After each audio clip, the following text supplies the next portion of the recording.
Hello mga Yunians! This is Shibi TV. Please don't forget to subscribe my YouTube channel. Click the notification button para sa video na upload ko. Ang upload namin yan, sa tingnan natin yung alignment ng Supremo Honda 150. Alignment na sidecar niya mga Yunians.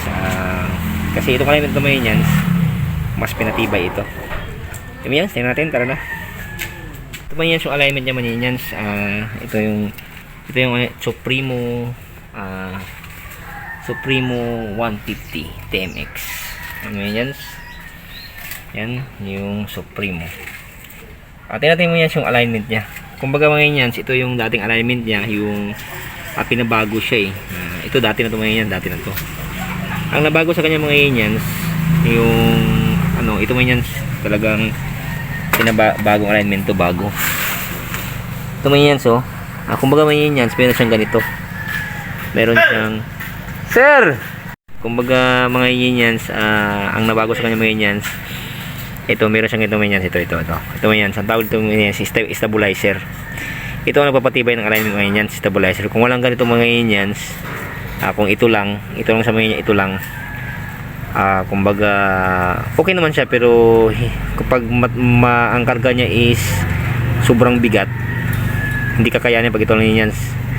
Parang yung gulong nyo gigiwang, ito man yan ang nagpabalanse, yung stabilizer. Yan, dito yan kinakabit na yan sa yan, so dito yan kinakabit sa swing arm, dito kinakabit sa swing arm.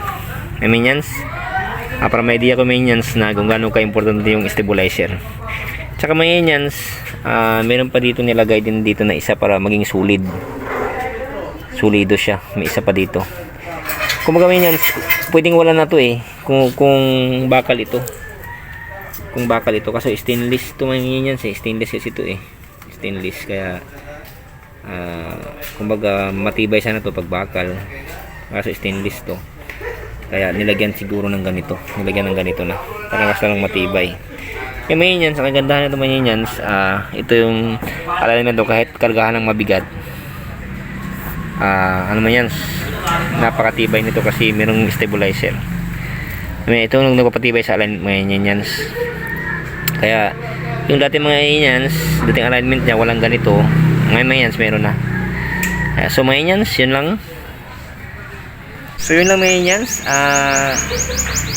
yung Supremo Honda 150 TMX, yung bagong alignment niya, meron siyang stabilizer.